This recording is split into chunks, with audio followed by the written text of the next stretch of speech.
In recent days, a decision made in Germany quietly added another layer to a debate that has been building for years within the Catholic Church. It did not arrive with drama or sweeping declarations. It appeared technical, procedural, and formally correct, passing through the final session of the Sixth Assembly of what is known as the Synodal Path in Stuttgart. Yet beneath its calm surface, the vote reflected a deep and ongoing struggle between different visions of how the Church should function and how authority should be exercised within it. The resolution authorized the future creation of a national synodal conference, a body intended to verify how synodal decisions are implemented across the dioceses of Germany. For many observers, this step was not an isolated action but the continuation of a long trajectory that has steadily moved from discussion toward structural change. The vote itself barely cleared the required two-thirds majority, making its approval both legitimate and controversial. Supporters described it as a logical evolution of a process that began as a response to crisis, an effort to listen, reflect, and seek reform after years of turmoil and scandal. Critics saw something different, the quiet establishment of a mechanism that could alter the balance of authority within the Catholic system. The Catholic structure traditionally places the diocesan bishop at the center of pastoral governance, not as a delegate of assemblies but as a shepherd responsible for his own particular church. Any proposal that appears to introduce stable oversight over bishops raises serious questions about canon law and ecclesiology, touching on fundamental assumptions about how leadership and responsibility are meant to operate. If you haven't subscribed, click on the subscribe button so you don't miss out on future videos like this, because what you're about to hear is not just news, it's a wake-up call for every heart that still believes truth should burn brighter than silence. Now grab your rosary, quiet your spirit, and let your heart listen, not just with ears, but with faith. During the debate, these concerns surfaced openly. Cardinal Reinhard Marx, a prominent archbishop long associated with reformist currents within the German episcopate, spoke with unexpected caution. He warned against creating what could function as a higher authority over diocesan governance. His intervention carried weight not only because of his status but because it revealed division within the very camp that had supported many aspects of the synodal process. Bishop Peter Kohlgraf of Mainz expressed a similar concern, arguing that a body supervising bishops would contradict core principles of Catholic structure. These were not external attacks from critics beyond the assembly but objections raised from within the process itself at the precise moment the decision was being made. Their presence demonstrated that even among supporters of reform, anxiety existed about the implications of the proposed conference. Other voices offered a more confident tone.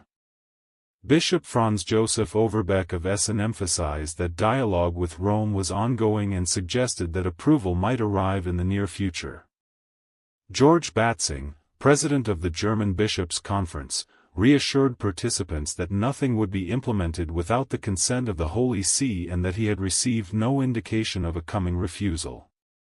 These statements reflected a belief that the process remained firmly within the bounds of church unity and discipline.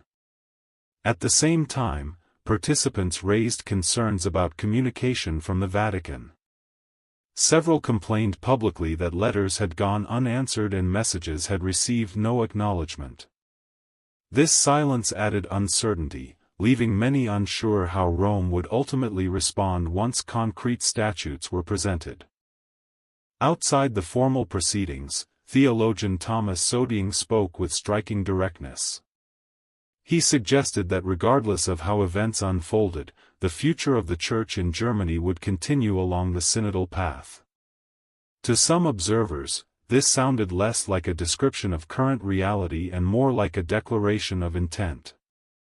It reflected a growing conviction among certain participants that the synodal process had taken on a momentum of its own, one that might not easily be reversed. Over time, what began as a temporary initiative responding to crisis had evolved. The early emphasis on consultation and listening had gradually shifted toward deliberation, voting, and the design of permanent structures. The Stuttgart vote did not conclude this transformation, but it pushed the process to a new threshold where its structural implications became harder to ignore. Despite the significance of the decision, the Synodal Conference does not yet exist as an operational body. Its statutes must still be drafted and debated by the German Bishops' Conference, which is expected to examine the matter in the coming weeks. Most importantly, the structure requires approval from Rome before it can come into force. Even the promoters of the initiative have acknowledged that without Roman recognition, nothing can be implemented. Yet the importance of the vote lies less in immediate implementation than in the principle it placed firmly on the table: the possibility that a national synodal body could monitor how synodal decisions are carried out within individual dioceses. The word monitoring became the focal point of intense debate, representing for some a necessary tool of accountability and for others a challenge to the established order of episcopal governance. The Vatican had previously intervened in earlier stages of the synodal process to clarify that a permanent synodal council endowed with governing powers was not compatible with the structure of the Catholic Church. Those reservations have not been withdrawn and continue to shape the background against which every new step is evaluated. The next phase will revolve around the drafting of statutes, where the abstract principle approved in Stuttgart must be translated into concrete rules. It will be there that the limits of the proposed body will become clear, and it will be there that Rome will have to decide whether the structure aligns with canon law or exceeds acceptable boundaries. The outcome remains uncertain, and the stakes are high. An approval without significant modification could establish a precedent that reshapes how national churches coordinate governance. A refusal could trigger tension with one of Europe's most influential Catholic communities. The situation places Pope Leo XIV in a complex position. The question before him is not simply whether to allow reform or to defend tradition, but how to determine the legitimate scope of synodality without altering the sacramental and hierarchical structure that defines Catholic identity. The issue touches disciplinary, doctrinal, and pastoral dimensions simultaneously. It raises questions about how authority is shared, how accountability is exercised, and how local initiatives relate to universal norms. Whatever decision emerges will likely influence discussions far beyond Germany, as other regions watch closely to see how Rome navigates the tension between local experimentation and global unity. For now, several facts remain clear. The German Assembly has authorized the future Synodal Conference internally. The principle of monitoring has been approved. Public resistance from some bishops has surfaced openly, revealing internal divisions that had often remained beneath the surface. And Rome has not yet delivered its final word. The situation exists in a state of suspension, with many details unresolved and the future direction still uncertain. Yet it is precisely this moment of waiting that gives the situation its gravity. The process has reached a threshold that feels significant even before any irreversible steps have been taken. Observers who have followed the German synodal path from its beginning recognize how much it has changed over time. Initially framed as a temporary forum for dialogue and reflection in response to crisis, it gradually adopted more formal procedures, including votes and structured proposals. Each stage introduced new expectations and deeper questions about what synodality means in practice. For supporters, these developments represented growth and maturation, a movement from listening to action. For critics, they suggested a steady drift toward structures that could challenge traditional patterns of authority. The Stuttgart decision intensified this debate by introducing the idea of a national body capable of evaluating how decisions are implemented locally. Within the assembly, the atmosphere reflected both hope and unease. Some participants saw the new conference as a way to ensure consistency, transparency, and collaboration among dioceses.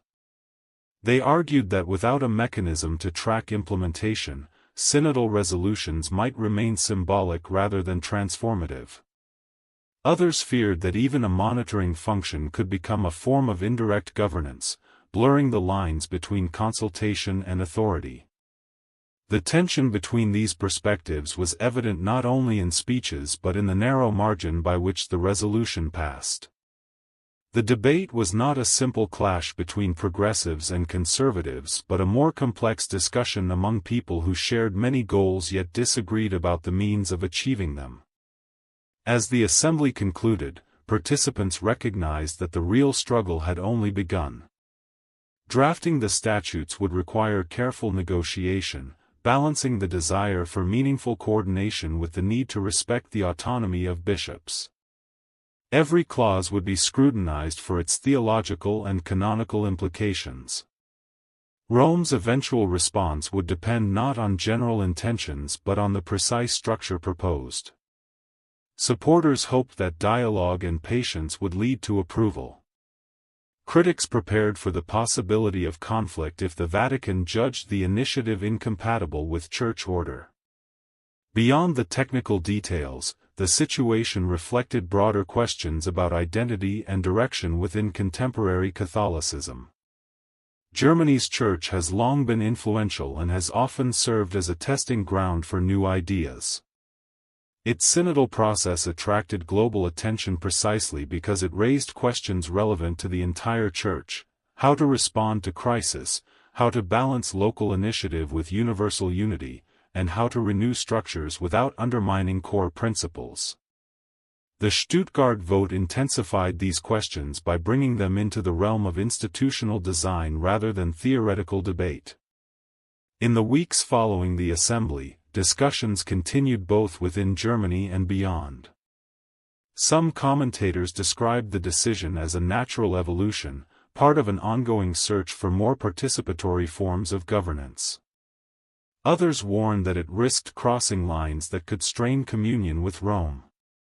The word schism began to appear in conversations, not as an immediate reality but as an expression of growing anxiety about where the process might lead if disagreements escalated. Still, many participants insisted that their goal remained unity and that any new structure would be pursued only with Vatican approval. The uncertainty surrounding Rome's silence added to the tension. Without clear guidance, both supporters and critics interpreted the absence of response according to their own expectations.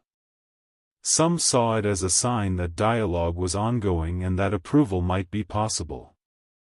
Others viewed it as a warning that the Vatican remained unconvinced and was carefully observing the process before making a decision. In this environment, every statement and every rumor carried weight, shaping perceptions of the future even before any official ruling emerged. As February approached, attention turned toward the upcoming meeting of the German Bishops' Conference, where the first draft of the statutes would likely be examined. That meeting promised to reveal whether internal divisions would deepen or whether compromise could be achieved. The debate would not only concern legal structures but also the deeper question of trust between bishops and synodal participants, trust between Germany and Rome, and trust within the wider Church as it watched events unfold. For those following the story, the sense of standing at a crossroads became increasingly clear. The Synodal Conference had not yet been created, and no irreversible step had been taken. Yet the approval of the monitoring principle signaled a willingness to explore new forms of coordination that challenged established assumptions. The public expression of episcopal resistance showed that the conversation was far from settled. The absence of a definitive response from Rome left the outcome open, creating a space filled with anticipation and concern. In this moment of suspension, the future remains unwritten. The threshold has been reached, but the direction beyond it is still unknown. The coming months will determine whether the proposed structure becomes a precedent shaping the future of synodality or a proposal that must be reworked or abandoned in the face of canonical limits. Whatever the outcome, the Stuttgart decision has already revealed the depth of the questions confronting the Catholic Church today. It has shown that debates about governance and authority are not abstract discussions but real choices with lasting consequences. The process continues, watched closely by those who see it as a hopeful step forward and by those who fear it could lead to deeper division. The next move belongs to Rome, and until it arrives, the Church stands in a moment of waiting, aware that thresholds once crossed rarely leave history unchanged. If this message touched your heart, like this video and share your thoughts in the comment Amen and stay with us. More Eucharistic stories, deeper reflections, and holy insights are on the way. May Christ in the Eucharist be your light, your rest, your truth. Amen.